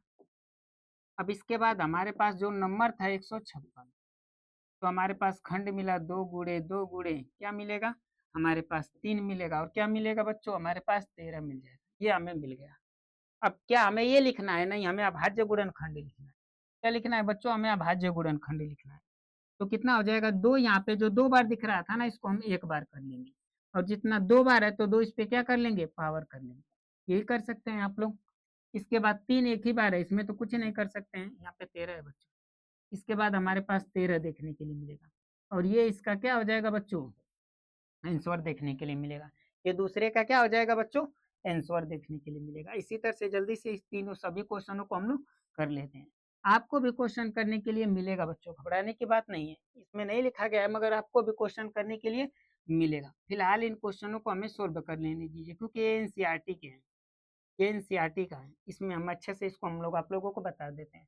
सबसे पहले लास्ट में 5 है बच्चों, तो 3 5 2 से तो नहीं कटेगा, 2 से बच्चों ये संख्या नहीं कटेगी। अब 3 से संख्या कौन कटती है, सभी नंबरों को जोड़ने पे अगर वो 3 के डिवाइड में आ जाएगी, जैसे ये 7 हो जाएगा, और 7 3 10 और 8 18, 18 3 के टेबल में आता है, तो ये संख्या 3 से कटेगी। 3 से कटेगी, 3 एक काम 3, 3 दूना के 6 देखने के लिए मिलेगा। 2 बच्चे का 7 तरीके का, इस पांते हैं, क्या हो जाएगा बच्चों, हमारे पास 15 देखने के लिए मिलेगा, 3 से जब हम इसे कटाएंगे तो। फिर 3 से कटाएंगे तो 4 देखने के लिए मिलेगा, और यहाँ पे देखने के लिए मिलेगा 3 दूना का 6 और 5 15 देखने के लिए। अभी 3 से कटेगा बच्चों, तो 3 से संख्या नहीं कटेगी, अब ये संख्या 3 से नहीं कटेगी। 5 से कटेगी बच्चों, किससे कटेगी, ये संख्या 5 से कटेगी, तो 8 पच्चे 40 हो जाएगा, कितना देखने के लिए मिलेगा बच्चों, 40, और 5 पच्चे क्या देखने के लिए मिलेगा, 25। फिर 5 से कटेगा ये, तो 13 पच्चे, पाँचे काम 5 देखने के लिए मिलेगा बच्चों, पाँचे कम 12 और 5 देखने के लिए मिलेगा, और 5 पच्चे, बच्चे कम 5 और 35, 5 सती कितना हो जाएगा बच्चों, 35। फिर इसके बाद किससे कटेगा बच्चों, 17 से कटेगा, 17 पचे 85 होता है। इस तरह से करके इससे कटा लेंगे, और इसका जो हमारे पास खंड बनेगा, जो फैक्टर बनेंगे, फैक्टर को नोट कर लेंगे, 2 इंटू, माफ कीजिए, 3, 3 इंटू 5 इंटू 5 इंटू क्या देखने के लिए मिलेगा बच्चों, हमारे पास 17 देखने के लिए मिलेगा, यही हमें देखने के लिए मिलेगा। आप लोगों के सामने है। हम एक नंबर को कितनी बार लिख सकते हैं, अभाज्य में बच्चों 1 बार लिख सकते हैं, तो 2 बार 3 दिखाई दे रहा है, तो इसको 1 कर लेंगे, और 2 बार है तो 2 घात कर लेंगे। 5 कितनी बार है बच्चों, कहेंगे कि 2 बार है, उसको भी 1 बार लिखेंगे, और 2 बार है तो 2 इस पे पावर कर लेंगे, और 17 कहेंगे कि 17 सा तो 1 ही बार है, तो छोड़ दीजिए, 1 ही बार है, तो ये हमारा क्या देखने के लिए मिलेगा बच्चों, हमारे पास आंसर देखने के लिए मिलेगा। इसका क्वेश्चन नंबर 3 का आपके पास आंसर देखने के लिए मिलेगा। ठीक है बच्चों, चलते हैं नेक्स्ट क्वेश्चन की ओर। हमारा अगला क्वेश्चन क्या है बच्चों, हमारे पास अगला क्वेश्चन है 5 है सर, 0 है, 0 है 5। अब इन दोनों को ऐड करेंगे तो हमारे पास 10 हो रहा है, 3 की टेबल में नहीं आ रहा है, तो यानी कि इतना तो स्पष्ट हो गया बच्चों कि 3 से नहीं कटेगा, दो लास्ट में 5 है तो 2 से तो फिक्स ही कटेगा नहीं, 5 से कटेगा, 5 काम 5 हो जाएगा बच्चों। यहाँ पे भी हमारे पास 5 देखने के लिए मिलेगा। अब तो ये 5 से कटेगा ही नहीं, ठीक है, 5 से नहीं कटेगा, 7 से एक बार ट्राई कर लेते हैं, 7 से कटता है कि नहीं कटता है, तो 7 काम 7 देखने के लिए मिलेगा बच्चों, हमारे पास कितना हो जाएगा, 3 हो जाएगा। फिर 0 से चौके 28 7 तरीके का देखने के लिए मिलेगा, अर्थात इस 7 से क्या होगा बच्चों, कटेगा, ये नंबर 7 से क्या होंगे, कटेंगे। 7 से कटा लेते हैं बच्चों, 7 से कटाएंगे तो क्या देखने के लिए मिलेगा, 7 काम 7, 3 बच्चेगा बच्चों, 0 हो जाएगा, 7 चौके कितना हो जाएगा बच्चों, 28 हो जाएगा। कहेंगे सर 2 बचेगा, 7 तरीके कितना देखने के लिए मिलेगा बच्चों, 1 देखने के लिए, यही देखने के लिए मिल जाएगा। इस तरह से जब 143 आ गया, अब 143 जो होगा ना बच्चों, वो 11 से कटेगा। 11 से देखिए कैसे कटता है, 11 से जब कटाएंगे तो 11 काम 11, 3 बचेगा और 3 पहले से, 11 तिया 33, फिर ये 13 से कट जाएगा। इस तरह से कट के ये नंबर कटेंगे। अब तो इसका हमको क्या मिलेगा, खंड पहले हम देख लेंगे। पहले हम सबसे पहले बच्चों ये काम ही करेंगे, पहले किसका, इसका खंड देखेंगे कि इसका खंड हमारे पास कितना आ रहा है। ठीक है, गुणन जो खंड होता है वो कितनी बार आ रहा है। अब इसके तो कोई नंबर रिपीट ही नहीं हो रहे हैं, सब सिंगल सिंगल है, तो ये खुद किस नंबर में है, कहेंगे सर कि खुद ये अभाज्य संख्या के रूप में। देखिए कोई नंबर दो बार है नहीं, ये खुद अभाज्य संख्या के रूप में। खुद किसमें है बच्चों, ये खुद अभाज्य संख्या के रूप में आपको देखने के लिए मिल जाएंगे। तो इस तरह से करके इन्हीं को क्या कर लीजिएगा, नोट कर लीजिएगा। यही हमारे क्या देखने के लिए मिलेंगे, आंसर हमको देखने के लिए मिल जाएगा। ठीक है बच्चों, इस तरह से ये भी क्वेश्चन हमारा कंप्लीट हो जाता है। अगला क्वेश्चन हमारे पास ये है, ये थोड़ा सा टफ क्वेश्चन। ये क्वेश्चन क्या है बच्चों, थोड़ा सा टफ होता है। सबसे टफ क्वेश्चन अगर इस क्वेश्चन में है, जो आपके फर्स्ट क्वेश्चन में है वो ही है। कौन सा है बच्चों, 7,429 हमें देखने के लिए मिलेगा। जब इससे कटाएंगे देखिए, 3 से तो नहीं कटेगा। क्यों नहीं कटेगा, क्योंकि 9 और 9 6 कितना होता है, 9 6 15 और 7 कितना देखने के लिए मिलेगा, 15 7 22, 3 के टेबल में नहीं आता है। 5 से 7 हमारे पास विकल्प है, 7 काम 7 7 6 42 होता है, 9 7 के टेबल में नहीं आता है, तो 7 से तो भी नहीं कट रहा है। 7 से नहीं कटा तो अगला नंबर हमारे पास क्या होता है बच्चों, 11। 11 से कोई कटाएंगे, 11 छक्का 66, 6 बचेगा हमारे पास। ठीक है, तो 2 बचेगा, 62 हो जाएगा। 11 5 55, 11 के टेबल में भी नहीं आता है। 13 से कटा के देखते हैं बच्चों, 13 से कटेगा तो 13 5 65, 13 6 78, 13 5 65, 13 से भी ये क्वेश्चन नहीं कट रहा है। ठीक है, तो 13 से नहीं कटा तो 15 नहीं, 15 तो कट जाता है, हमारे पास 17 विकल्प है, तो 17 से कटा लेते हैं। ठीक है बच्चों, तो 17 दूना के 34, 17 दूना के 34, 17 तिया 17 की बात करेंगे। ठीक है बच्चों, 17, 17 दूना के 34 होता है, 17 दूना के 34, 4 से कटाएंगे तो 17 चौके कितना देखने के लिए मिलेगा बच्चों, 17 चौके 68, यानी कि 68 का जगह तो हमारे पास 6 बच जाएगा। 17 का टेबल फिर पढ़ेंगे तो 17 तिया होता है 51, 17 तिया क्या देखने के लिए मिलेगा, 51। फिर 17 का टेबल पढ़ेंगे तो 7 7 49, 17 के टेबल में आ जाएगा। 17 किसी कटेगा, किससे कटेगा बच्चों, ये 17 से कटेगा। तो 17, 17 चौके कितना होता है प्यारे बच्चों, 17 चौके कहेंगे कि सर 68 होगा। कितना देखने के लिए मिलता है, 68 हमें देखने के लिए मिलता है। 14 में से ही जाएगा तो कितना बचेगा हमारे पास, 8 बच जाएगा, कैंसिल आउट, फिर 2 ले लेंगे। कितना ले लेंगे बच्चों हम लोग, 2 ले लेंगे। इसके बाद हमारे पास आएगा 17, 17 को 17 चौके 64, 17 दो तिया 51, 17 चौके 68, 17 चौके 68, 17 पचे 17 में 5 से करेंगे तो 5 7 35 को 5 हो जाएगा, हासिल हो जाएगा हमारे पास। 3 5 का 5 3 8, ज्यादा हो जा रहा है, यानी कि 4 बेरी में जाएगा। कितनी बार में जाएगा बच्चों, 4 बेरी में जाएगा। 68, 12 हो जाएगा। 12 में से अगर 8 घटाएंगे तो कितना देखने के लिए मिलेगा, 4 देखने के लिए मिलेगा, 1 देखने के लिए मिलेगा। ये कहीं मिस्टेक हो रहा है क्या, जस्ट सेकेंड बच्चों, कहीं ना कहीं मिस्टेक हो रहा है, माफ कीजिएगा। यहाँ पे यहीं पे मिस्टेक हो रहा है बच्चों, यहाँ पे क्या है, 4 है। यहाँ पे क्या है प्यारे बच्चों, यहाँ पे 4 है, यहीं पे थोड़ा सा मिस्टेक होता था। 17 से का टेबल पढ़ेंगे बच्चों, 17 का टेबल पढ़ना है। तो 17 तिया 51, 17 चौके 68 होता है, 68 हमें देखने के लिए मिलेगा। और यहाँ पे जब हासिल देंगे तो यहाँ पे 14, तो 6 देखने के लिए मिलेगा, और लास्ट में 2 है, तो 17 तिया होता है 51। ठीक है, 4 बेर गया, 17 तिया क्या देखने के लिए मिलेगा बच्चों, 51, तो 1 देखने के लिए मिलेगा, 1 देखने के लिए मिलेगा, और लास्ट में 9 है। तो 17 का टेबल अगर 9 बार पढ़ेंगे ना, सात कितनी बार यहाँ पे पढ़े, 3 बार। 17 का टेबल आप कितनी बार पढ़ लीजिएगा, 7 बार पढ़ दीजिएगा। 7 7 49 को 9, 7 कम 7 4 11, तो 17 के टेबल में ये क्या हो जाएगा, कट जाएगा। फिर से देखते हैं कि 17 के टेबल में डिवाइड होता है कि नहीं होता है। तो 17 दूना के 34 देखने के लिए मिलेगा, कितना देखने के लिए मिलेगा बच्चों, 34 हमें देखने के लिए मिलेगा। उसके बाद बच जाएगा हमारे पास 9, 17 के टेबल में तो नहीं आता है। अब 17 से नहीं कटेगा तो अगला नंबर हमारे पास 19 है। 19 दूना के क्या होता है, 38, 19 दूना के 38, तो 5 19 तिया 57, 19 के टेबल में आ जाएगा। 19 तिया क्या होता है बच्चों, कहेंगे कि 19 तिया सर होता है 19 दूना के 38 होता है, 19 दूना के 38 हमें देखने के लिए मिलेगा। ठीक है, कितना देखने के लिए मिलेगा बच्चों, 38 देखने के लिए मिलेगा। 19 तिया क्या होता है, कहेंगे कि 19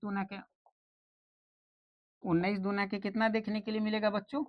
19 दूना के 38 और 19 तियां 57।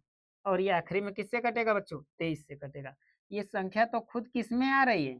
कहेंगे कि सर ये जो संख्या हमारे पास है ना, ये स्वयं आ रही है जो ना एकदम अभाज्य गुणनखंड में ही आ रही है। क्या क्या देखने के लिए मिलेगा? 17 19। और क्या देखने के लिए मिलेगा बच्चों? 23 देखने के लिए मिलेगा। और यही नोट कर दीजिएगा यहाँ पे, यही इसका क्या हो जाएगा? आंसर देखने के लिए मिलेगा। यही इसका क्या देखने के लिए मिल जाएगा बच्चों? आंसर देखने के लिए। अब इस पे आधारित क्वेश्चन आप लोगों के लिए अभी जस्ट अभी जब क्लास के एंड में आपको दिखाया जाएगा कि इस पे आधारित क्वेश्चन आप लोगों को कौन कौन करना है। ठीक है बच्चों, हम बात करेंगे अपने नेक्स्ट क्वेश्चन को।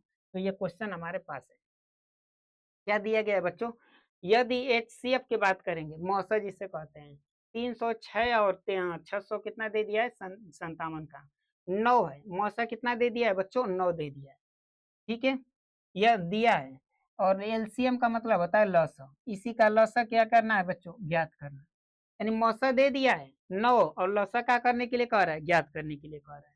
तो यहाँ पे याद रखेंगे बच्चों, जब भी हमारे पास इस तरह का क्वेश्चन आएगा तो यहाँ पे हमें एक चीज अच्छे से ज्ञात करनी है। क्या ज्ञात करनी है बच्चों? फार्मूला। कौन सा फार्मूला नोट करना है बच्चों? यहाँ पे दो संख्याओं, ठीक है, ऐसे जब भी इस तरह का क्वेश्चन देगा ना तो इसमें दो ही नंबर आपको देंगे। दो संख्याओं का गुणनफल का गुणन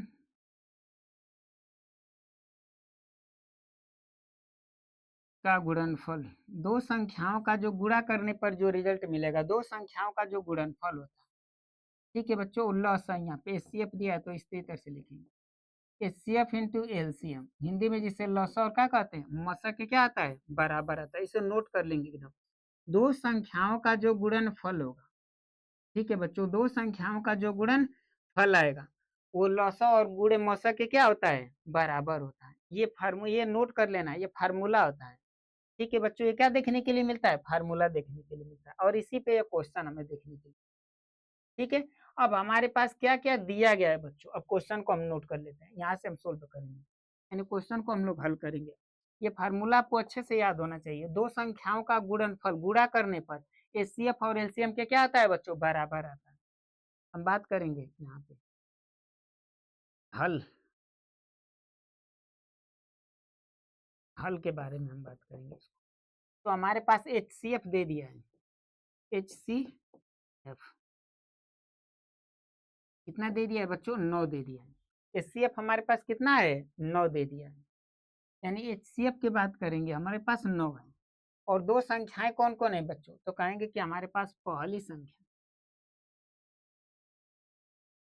ठीक है,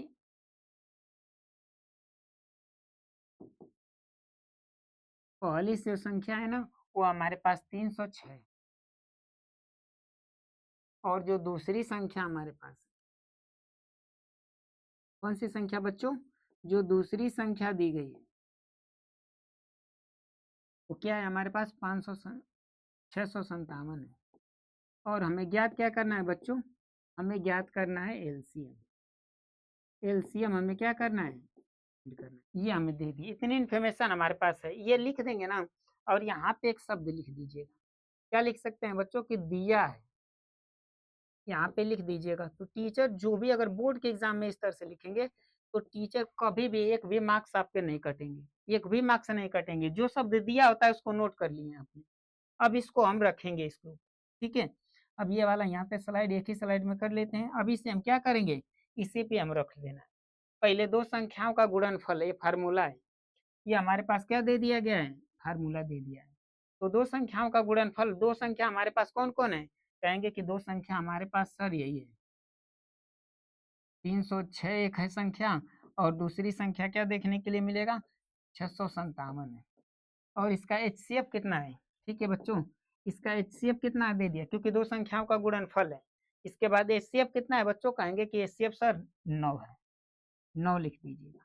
और एलसीएम क्या है? कहेंगे कि सर एलसीएम है तो हमें ज्ञात करना है, एलसीएम है तो हमें क्या करना है? ज्ञात करना है, फाइंड करना है। ये चीज, दो संख्याओं का गुणनफल लिख दिए, एलसीएम गुणे एचसीएफ लिख दिए। इसके बाद वो आपको लिखना है। अब यहाँ से समझिएगा क्या कर सकते हैं। अब यहाँ पे इसको देखिए, जो भी इसके गुणांक में होता है, जिस भी संख्या का, पहले इसको नोट कर लेते हैं थोड़ा सा, जो भी जिस भी संख्या का हमें मान निकालना होता है, वो अगर उसके गुणांक में होता है, गुणा के रूप में होता है, तो इक्वल के इस साइड वो भाग में बन जाता है। किसमें बन जाता है बच्चों? भाग में बन जाता है। तो 9 इधर आके किसमें बन जाएगा? कहेंगे कि 9 इधर आके बन जाएगा भाग में। किसमें बन जाएगा बच्चों? 9 इधर आके भाग में बन जाएगा। और इधर हमारे पास एलसीएम देखने के, किसमें बन जाएगा बच्चों? भाग में बन जाएगा। और उधर हमें एलसीएम देखने के लिए मिल जाएगा, क्योंकि एलसीएम को वहीं पे छोड़ देंगे, जिसकी वैल्यू ज्ञात करनी है उसको वहीं पे रहने देते हैं। अब इससे कटा लिया जाता है। कटाइए बच्चों, 3 से कटाएंगे, 3 से, तो 3 इसको कटा दीजिएगा, 3 एक काम 3, 0 और 3 दूना के क्या हो जाएगा? 6 देखने के। ठीक है, और 3 से कटा दीजिए, तो इसको छोटा कर लीजिएगा, छोटा करेंगे जितना आसानी रहेगा। 3 से ये भी कटेगा, तो 3 दूना के 6 हो जाएगा। कितना देखने के लिए मिलेगा? 6 देखने के लिए मिलेगा। ठीक है बच्चों, अब इसके बाद हमारे पास हो जाएगा 3 काम 3 हो जाएगा, 2 बचेगा, और 3 कितना हो जाएगा? 3 और 27 हमको देखने के लिए मिल जाएगा। इस तरह से बच्चों हम दोनों को कटा ली। अब दोनों हमारे पास है, अब इन दोनों का आपस में क्या कर लेना है? मल्टीप्लाई कर देना है। मल्टीप्लाई कर देंगे, जो आएगा वही हमारा क्या देखने के लिए मिलेगा? आंसर देखने। अगर हमारी सजेशन लेंगे तो थोड़ा सा हम इसे आसान कर सकते हैं। कैसे आसान कर सकते हैं? यहाँ पे देखिएगा, जैसे 3 से कटाएंगे तो हमें ये तो मिलेगा, फिर इसी को 3 से इसी को कटा दीजिएगा, तो 3 तिली के 9 हो जाएगा बच्चों, और यहाँ पे 4 3 12, यानी 34 हमें देखने के लिए मिल जाएगा।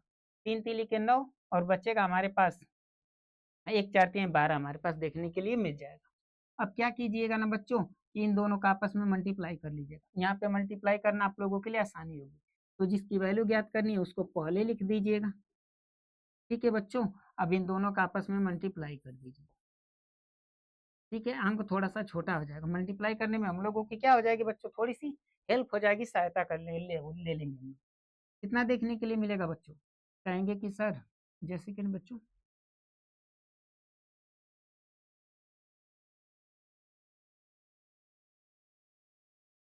4 सच्चों के 28 को 8 देखने के लिए मिलेगा। ठीक है बच्चों, हासिल 2 हो जाएगा। पंचों के 20 और 2 22 को 2 हो जाएगा, हासिल 2 हो जाएगा। फिर से छचों को 24 और 2 कितना हो जाएगा बच्चों? 26 हो जाएगा। छचों के 28 को 8 हासिल 2, 20 हो जाएगा, 2 22, और छचों को 24 2 26। अब 0 हो जाएगा। 70 के 21 को 1 हो जाएगा, हासिल 2 हो जाएगा। फिर से 15 और 2 कितना हो जाएगा? 17 हो जाएगा, हासिल 1 हो जाएगा। 18 क्या देखने के लिए मिलेगा? 19 देखने के लिए। और इस तरह से करके बच्चों हमारे पास रिजल्ट यहाँ पे आ जाएगा, 13 हो जाएगा। और यहाँ पे देखने के लिए मिलेगा 9 2 11 1 12, और यहाँ पे 1। इस तरह से हमारे पास एलसीएम आ जाएगा 12 3 3 और 8, हमको इसका एलसीएम देखने के लिए मिल जाएगा। ठीक है बच्चों, यही हमारे पास क्या देखने के लिए मिलेगा? एलसीएम हमको देखने के लिए मिल जाएगा। ये हमारे पास इसका एलसीएम होगा, क्योंकि यहाँ पे एलसीएम ही हमसे पूछा था बच्चों। ठीक है, एलसीएम ही हमसे क्या क्या था? हमसे एलसीएम ही पूछा था कि इसका एलसीएम हमें बता दीजिए। ठीक है बच्चों, इसका एलसीएम क्या कर दीजिए? बता दीजिए। तो यहाँ पे हमारे पास 9 था बच्चों, 3 से कटाए, 3 कम 3 3 जीरो 0 हो गया। फिर 3 से कटाए तो 3 3 लिखना, 4 3 हमें 12, क्योंकि एक बच्चे का 4 3 12 देखने के लिए मिलेगा। बच्चों को 28 को 8 हो जाएगा, पंचों को 20 को 20 दो 22 को 2 हो जाएगा, हासिल हो जाएगा।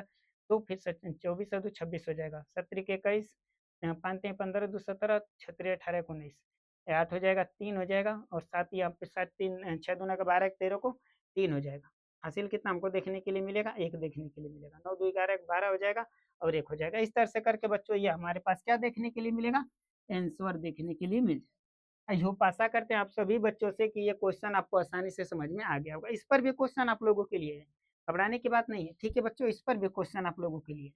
ये फर्स्ट क्वेश्चन आप लोगों को अच्छे से समझ में आ गया होगा। और इसी क्वेश्चन पे आधारित हमारे पास एक और क्वेश्चन है यहीं पे बच्चों। कौन सा क्वेश्चन है? कहेंगे कि सर एक और क्वेश्चन है। हमारे पास ये क्वेश्चन है बच्चों।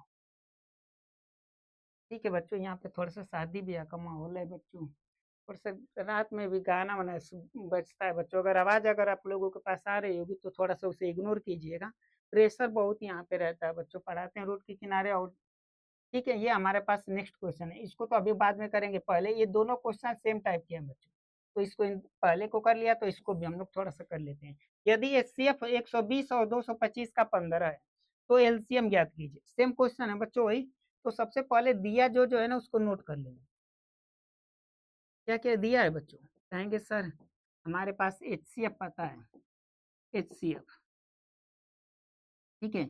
एचसीएफ यहाँ पे इस तरह से भी लिख सकते हैं, अच्छा ये तो आप एचसीएफ इस तरह से भी लिख सकते हैं। हमारे पास एचसीएफ सर है 15 दे दिया है। और दो संख्याएं कौन कौन है? कहेंगे कि पहली संख्या जो है ना सर हमारे पास 120 है, 120 है। और जो दूसरी संख्या है, कौन सी संख्या बच्चों? दूसरी जो संख्या हमारे पास है, दूसरी संख्या क्या है बच्चों? तो कहेंगे सर 225 है। और जो हमें ज्ञात करना है सर एलसीएम हमें ज्ञात करना है। ये चीज इतनी इन्फॉर्मेशन नोट कर दे, कितनी चीजें हमारे पास दी गई है और ये हमें ज्ञात करना। अब यही चीज हमारे पास रहती है बच्चों, किसी फिर से वही प्रक्रिया हम लोग चालू करेंगे। कौन सी बच्चों? जो हमने किया, क्या लिखेंगे हम लोग? दो संख्याओं का गुणनफल, यानी कि ये दोनों संख्याओं का जो गुणनफल होगा 120 और 225 का जो गुणनफल होगा वो एलसीएम और एचसीएफ के क्या आएगा? बराबर आएगा। तो एलसीएम क्या है बच्चों? हमारे पास एलसीएम तो ज्ञात नहीं है मगर एचसीएफ हमारे पास 15 है, एचसीएफ 15 है। और एलसीएम हमें क्या है बच्चों? ज्ञात ही नहीं है कि एलसीएम कितना होगा। ठीक है बच्चों, एलसीएम हमें ज्ञात नहीं है। अब यहाँ पे जिसकी वैल्यू ज्ञात करनी है उसको गुणांक में, तो इक्वल किस साइड आएगा? तो कहेंगे कि सर ये भाग में हो जाएगा। यहाँ से तो इतना अच्छे से देख ही पाएंगे बच्चों की ये किस में चला जाएगा? भाग में चला जाएगा। इस साइड ये हमारे पास बचेगा एलसीएम। क्या बच जाएगा बच्चों? हमारे पास एलसीएम बच जाएगा। यहाँ पे क्या बचेगा बच्चों? एलसीएम हमको देखने के लिए मिल जाएगा। अब कटा लीजिएगा, छोटा कर लीजिएगा, 5 से कटा दीजिए बच्चों इसको। 5 से कटाएंगे इससे तो क्या देखने के लिए मिलेगा? 5 दूना के 10, 2 बचेगा फिर 0, फिर 5 चौके क्या हो जाएगा प्यारे बच्चों?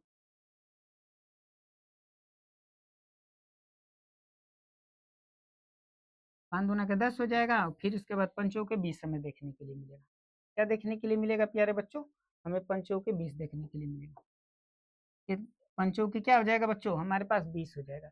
यानी हमारे पास 24 दूना क्या होता है? 100, 24 पचे 120 होता है। ठीक है, 5 चौके 20 को 0 हासिल हो जाएगा, 5 दूना के 10 को 12 देखने। अब हमारे पास बच्चों जब इससे हमने किससे कटाया है? अभी 5 से कटाया है तो 3 अभी हमारे पास है। 3 से इससे कटा दीजिएगा, इसी को कटा दीजिए और छोटा हो जाएगा। 3 से जब इससे कटाएंगे बच्चों तो यहाँ पे क्या देखने के लिए मिलेगा? 8 देखने के लिए मिलेगा। क्या देखने के लिए मिलेगा बच्चों? हमारे पास 8 देखने के लिए मिलेगा। अब जिसकी वैल्यू ज्ञात करनी है उसको हम क्या लिखते हैं? पहले लिखते हैं। और इन दोनों का आपस में जो भी रिजल्ट आएगा वहां पे लिख देंगे। तो यानी कि हमारे पास 225 है, 8 का गुणा कर दीजिएगा, 8 पच्चीस 40 को क्या देखने के लिए मिलेगा बच्चों? 0 देखने के लिए मिल जाएगा। हासिल कितना हो जाएगा? कहेंगे सर 4 हो जाएगा।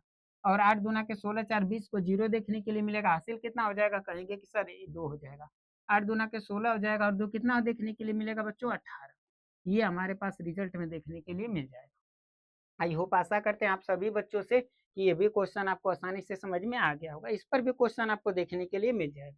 ठीक है बच्चों, इस पर भी आधारित क्वेश्चन आपको देखने के लिए मिल जाएगा। अब हम बात करते हैं नेक्स्ट अपने अगले क्वेश्चन को। ठीक है बच्चों, हमारे पास अगला क्वेश्चन इसी में है। ये इस तरह का क्वेश्चन दिया गया है। ठीक है बच्चों, क्या दिया है क्वेश्चन समझिएगा। क्वेश्चन नंबर 3, यदि एचसीएफ की बात करेंगे 225 और 60 का इसके रूप में लिखा गया है, यानी जो भी सीएफ इसका आएगा वो इसके बराबर है, जो भी सीएफ इसका आएगा इसके बराबर है। 25 गुणे 5 माइनस 10 एक्स है। तो एक्स का मान ज्ञात कीजिए। एक्स का क्या ज्ञात कीजिए बच्चों? मान ज्ञात कीजिए। यहाँ पे कह रहा है कि इसका एचसीएफ जो भी आपके पास आएगा, अब पता नहीं कि एचसीएफ क्या होगा, जो भी इसका एचसीएफ आएगा इसके बराबर आप दिखा दीजिए। और यहाँ से एक्स का हमें क्या ज्ञात कर दीजिए? मान ज्ञात कर दीजिए। तो इस फार्मूले का यूज फिलहाल यहाँ पे आप नहीं कर सकते हैं। अब यहाँ पे इस फार्मूले का कोई रोल ही नहीं है। इस फार्मूले का यहाँ पे किसी प्रकार का कोई रोल नहीं है बच्चों, क्योंकि यहाँ पे एचसीएफ की बात की है, एलसीएम नहीं हमें ज्ञात करने के लिए कह रहा है। तो हम पहले को किसी भी मेथड का प्रयोग करके यहाँ पे आपको क्या ज्ञात कर लेना है? एचसीएफ आपको ज्ञात कर लेना है। कोई भी आप विधि लगा सकते हैं, आपके ऊपर निर्भर है कि आप किस विधि का प्रयोग करके एचसीएफ ज्ञात करेंगे। ठीक है, यहाँ पे किसी भी विधि का प्रयोग करके आप एचसीएफ इसका निकाल लीजिए। ठीक है बच्चों, इसका एचसीएफ क्या कर लीजिएगा? निकाल लीजिएगा किसी भी विधि का प्रयोग करके। ठीक है, तो हम यहाँ से देखेंगे कि एचसीएफ पहले 2 से कटेगा। तो यहाँ पे कितना देखने के लिए मिलेगा? 7 देखने के लिए मिलेगा बच्चों। एक एक हो जाएगा मतलब एक एक, और यहाँ पे नहीं, 2 से तो नहीं कटेगा, क्योंकि लास्ट में क्या है बच्चों? इसके 5 है, 2 से नहीं कटेगा। तो ये जैसे है वैसे क्या कर लेंगे? उतार लेंगे। और यहाँ पे हमें 30 देखने के लिए मिलेगा। अब एचसीएफ किसे कहते हैं बच्चों? जब दोनों से जो संख्याएं कटेगी, ये दो से दोनों की अगर कट जाती तो एचसीएफ हो जाता, मगर दोनों नहीं कटा तो एचसीएफ ये नहीं आएगा। फिर दो से कटाएंगे तो ये तो नहीं कटेगा, क्योंकि दो से ऊपर नहीं कटा तो नीचे कहाँ से आके कट जाएगा? कट जाएगा बच्चों? नहीं कटेगा, बिल्कुल नहीं कटेगा। यहाँ पे हो जाएगा हमारे पास 50। अब दो से तो नहीं कटेगा, तीन से कटाते हैं। तीन से ये कटेगा, सत्य कितना हो जाएगा? 70 के 21 देखने के लिए मिलेगा। और हमारे पास कितना हो जाएगा बच्चों? एक हो जाएगा, 5 हो जाएगा। और 5 तीन क्या देखने के लिए मिलेगा? 15 देखने के लिए मिलेगा। यानी कि 5 तीन 15 को 5 70 के, यानी कि 3 से कटेगा और 5 तीन 15, ये 3 से भी कटा। इस 3 से ये भी कटा, ये भी कटा, यानी कि इस 3 से ये भी कटा, ये भी कटा, तो एचसीएफ यहाँ पे 3 अभी हमारे पास एचसीएफ में ये होगा। फिर आगे देख लेते हैं। फिर 3 से कटाएंगे बच्चों तो यहाँ पे देखने के लिए मिलेगा 25 और ये 5 हो जाएगा, क्योंकि नहीं कटेगा।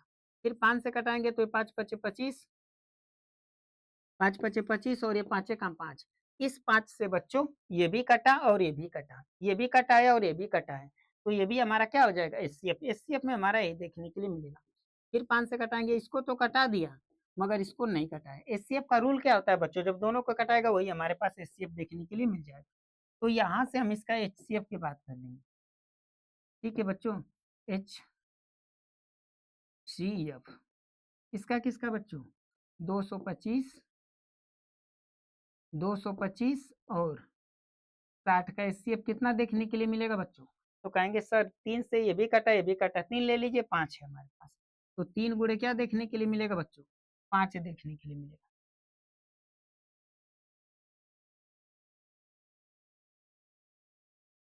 3 गुणे क्या देखने के लिए मिलेगा बच्चों? हमें 5 देखने के लिए मिलेगा। तो हमारे पास रिजल्ट में निकल के आ जाएगा 15।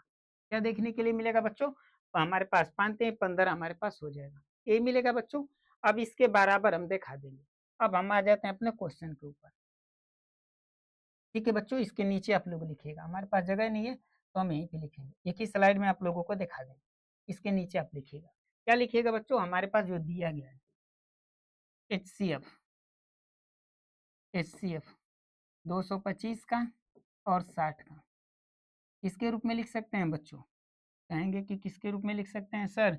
हमारे पास दिया क्या गया है कि 25 है गुणे 5 है और माइनस 10 क्या है बच्चों? x है। इसके रूप में इसका एचसीएफ दिया गया। ये क्वेश्चन है, मैं आप नोट कर दिए।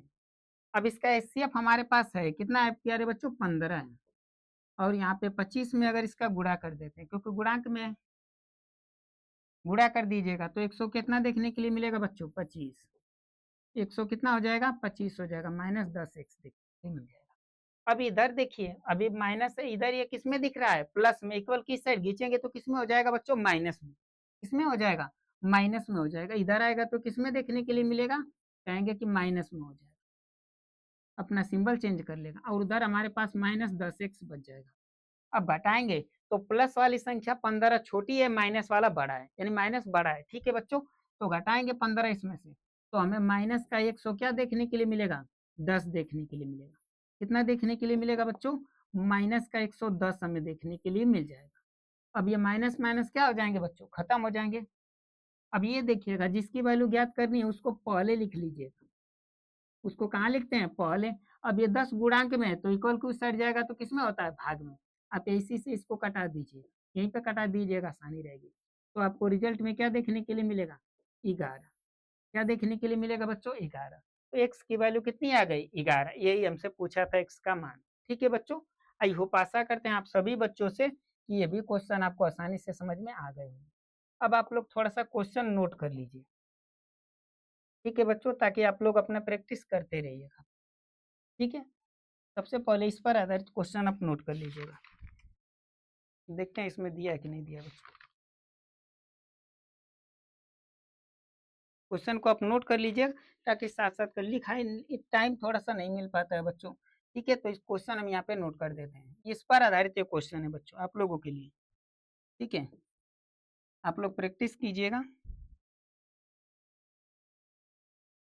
ये पहला क्वेश्चन है, ये दूसरा क्वेश्चन है और ये तीसरा क्वेश्चन आप लोगों के सामने है। 3 क्वेश्चन इस पर नोट कर लीजिएगा और एक क्वेश्चन बच्चों ने इस वाले क्वेश्चन पे आधारित है। ये जो क्वेश्चन आपके सामने था जो अभी आप लोगों ने सोल्व भी किया है, इस पर आधारित क्वेश्चन है। ये क्या कह रहा है बच्चों ना कि यहाँ पे आपको नोट करना है। एचसीएफ कितना दे दिया है बच्चों? कहेंगे कि 252 है और काम 594। इसका एचसीएफ जो ना है बच्चों क्या दे दिया है? 18 दे दिया है। एचसीएफ 18 दे दिया है और कह रहा है ना कि इसका क्या ज्ञात कीजिए 252 का। यहाँ पे 252 लिख देना है और 9 594 लिख देना है। इसका एलसीएम आप लोगों को ज्ञात करना है। ये क्वेश्चन है बच्चों आप लोगों के लिए। आई होप आशा करते हैं आप सभी बच्चों से, पहली क्लास से बहुत ज़्यादा बड़ी वीडियो हो गई होगी। आई होप आशा करते हैं आप सभी बच्चों से कि जितने भी क्वेश्चन आप लोगों को बताए गए हैं बच्चों, सभी के सभी क्वेश्चन आपको अच्छे से समझ में आ गए होंगे। ये पहली क्लास है बच्चों, इसी तरह के कंटेंट्स आपको देखने के लिए मिलेंगे। अगर वीडियो आप लोगों को पसंद आ रही होगी बच्चों तो वीडियो को लाइक कीजिएगा, अपने साथियों अपने रिलेटिव के साथ शेयर कीजिएगा। जय हिंद बच्चों।